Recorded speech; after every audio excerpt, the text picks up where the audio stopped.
നമസ്കാരം, press line ന്യൂസിലേക്ക് സ്വാഗതം. യാത്രകൾ ഇഷ്ടപ്പെടാത്തവരായി ആരാണുള്ളത്? ഓരോ ഭൂപ്രകൃതിയും വമിക്കുന്നത് ഓരോ അത്ഭുതങ്ങളാണ്. യാത്ര ചെയ്യുന്നവർക്ക് ഒരുപാട് ഓർമ്മകളുണ്ടാകും. ഓരോ നാടിൻ്റെയും ഓരോ സംസ്കാരത്തിൻ്റെയും ശേഖരിച്ചു വെച്ച ഓർമ്മകൾ. നമ്മൾ ചെന്നെത്തുന്ന ഓരോ സ്ഥലങ്ങളും മനുഷ്യരും അവരുടെ സംസ്കാരവുമായി ബന്ധപ്പെട്ട് കിടക്കുന്നു. കേരളത്തോട് സാമ്യം പുലർത്തുന്ന ഭൂപ്രകൃതിയാണ് കർണാടകയ്ക്കുമുള്ളത്. കർണാടക പ്രിയപ്പെട്ടതാകാൻ മറ്റു പല കാരണങ്ങളുമുണ്ട്. തിരക്കും ബഹളമെല്ലാം ഉപേക്ഷിച്ച് കുറച്ച് ദിവസം ഒന്ന് ചില്ലാകണമെന്ന് തോന്നുന്നുണ്ടെങ്കിൽ നിങ്ങൾക്ക് കർണാടക തിരഞ്ഞെടുക്കാം. കർണാടകയിലെ വടക്കൻ കാനറ ജില്ലയിൽ അറേബ്യൻ കടൽ തീരത്ത് സ്ഥിതി ചെയ്യുന്ന സ്ഥലമാണ് മുരുഡേശ്വർ. ഈ സ്ഥലത്തിൻ്റെ ചരിത്രത്തിന് നൂറ്റാണ്ടുകളോളം പഴക്കമുണ്ട്. ഇതൊരു ക്ഷേത്ര നഗരം കൂടിയാണ്. മംഗലാപുരത്ത് നിന്ന് ഏകദേശം 160 കിലോമീറ്റർ വടക്ക് NH-17 ഇത് സ്ഥിതി ചെയ്യുന്നത്.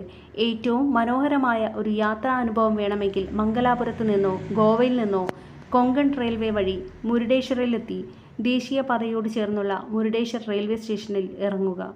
മുരുഡേശ്വറിൽ നിന്ന് 16 കിലോമീറ്റർ അകലെയുള്ള ഭട്കൽ ഒരു പഴയ തുറമുഖ നഗരമാണ്. 42 മുസ്ലിം പള്ളികളുള്ള നഗരമെന്ന പ്രത്യേകത കൂടിയുണ്ട്. വിജയനഗര സാമ്രാജ്യത്തിൻ്റെ കാലത്ത് ഇന്ത്യയുടെ വിനോദസഞ്ചാര കേന്ദ്രങ്ങളിൽ ഇത് പ്രധാന തുറമുഖമായിരുന്നു. ജൈന ചന്ദ്രനാഥ് ബസതിക്ക് പേരുകേട്ട കൽപ്പാളികൾ, കൊത്തുപണികൾ എന്നിവ കൊണ്ട് ഭട്കൽ പ്രസിദ്ധമാണ്. നൂറ്റാണ്ടുകൾ പഴക്കമുള്ള സുൽത്താനി മസ്ജിദ്, ജാമിയ മസ്ജിദ്, ഖലീഫ മസ്ജിദ് എന്നിവ ഇവിടുത്തെ മസ്ജിദുകൾ തുടങ്ങിയവ ഓരോ യാത്രക്കാരെയും ആകർഷിക്കുന്നതാണ്. ഇന്ത്യയിലെ മുരുഡേശ്വറിൽ നിന്ന് 20 കിലോമീറ്റർ അകലെയുള്ള നഗരമാണ് ഹോനാവർ. രാമായണ കാലം മുതൽ ഹോണവർ നിലവിലുണ്ടെന്ന് വിശ്വസിക്കപ്പെടുന്നു. അന്നത് ഹോനൂർ സ്പേസർ അല്ലെങ്കിൽ ഗോൾഡൻ ടൗൺ എന്നറിയപ്പെട്ടു. രാമൻ അമ്പെയ്തപ്പോൾ രാമതീർത്ഥം എന്ന വറ്റാത്ത നീരുറവ വന്നു എന്നാണ് ഇവിടുത്തെ വിശ്വാസം. ഹോനവർ പോകുന്ന ഓരോ വഴികളും 2000-ലുണ്ടായിരുന്ന പച്ചപ്പ് നിറഞ്ഞ കേരളത്തെ ഓർമ്മിപ്പിക്കും.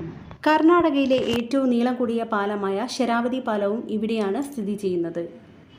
അപ്സരകൊണ്ട വെള്ളച്ചാട്ടമാണ് ഇവിടെ കണ്ടിരിക്കേണ്ട മറ്റൊന്ന്. അപ്സരകൊണ്ട കുന്നിൻ മുകളിൽ നിന്ന് അറബിക്കടലിൽ സൂര്യൻ അസ്തമിക്കുന്നത് കാണുന്നത് ഒരു അടിപൊളി വിഷ്വൽ ട്രീറ്റാണ്. നേത്രാണി എന്ന ഈ ദ്വീപിലെ ഏക നിവാസികൾ കാട്ടു ആടുകളാണ്. കൂടാതെ ഇന്ത്യൻ നാവികസേന പലപ്പോഴും ഈ ദ്വീപ് പരിശീലനത്തിനായി ഉപയോഗിക്കുന്നു. രാത്രിയിൽ ഇവിടെ ടെൻ്റ് അടിക്കാൻ സാധിക്കും. എന്നാൽ നേത്രാണിയിൽ രാത്രി തങ്ങാൻ തീരുമാനിക്കുകയാണെങ്കിൽ ആവശ്യത്തിന് ഭക്ഷണം, വെള്ളം, ടോർച്ച് എന്നിവ കരുതണം. നേത്രാണി ദ്വീപ് സമ്പന്നമായ ചരിത്ര പശ്ചാത്തലമുണ്ട്. ഐതിഹ്യമനുസരിച്ച് ഈ ദ്വീപ് ഒരു കാലത്ത് ഇന്ത്യയുടെ പടിഞ്ഞാറൻ തീരത്ത് കൂടി കപ്പൽ കയറുന്ന വ്യാപാരികളുടെ ഒരു ജനപ്രിയ സ്റ്റോപ്പായിരുന്നു. കണ്ണ് എന്നർത്ഥമുള്ള നേത്രയും ദ്വീപ് അർത്ഥമാകുന്ന അനി എന്നീ സംസ്കൃത പദങ്ങളിൽ നിന്നാണ് നേത്രാണി എന്ന പേര് ഉരുത്തിരിഞ്ഞത്. നൂറ്റാണ്ടുകളായി ഈ ദ്വീപ് കടൽ വ്യാപാരത്തിന് കുത്തൊഴുക്കിന് സാക്ഷ്യം വഹിച്ചിട്ടുണ്ട്. നേത്രാണി ദ്വീപിലെ ബജ്രാംബലി ക്ഷേത്രത്തിലും സഞ്ചാരികൾ സന്ദർശനം നടത്താറുണ്ട്. ഹനുമാൻ ലക്ഷ്മണനെ രക്ഷിക്കാനുള്ള ദൗത്യത്തിൽ ഏർപ്പെട്ടിരിക്കെ വിഭീഷണൻ പുരാണത്തിൽ പറയുന്നത് പോലെ ശ്രീരാമനെ ഇവിടെ ആരാധിച്ചിരുന്നതായി വിശ്വസിക്കുന്നു.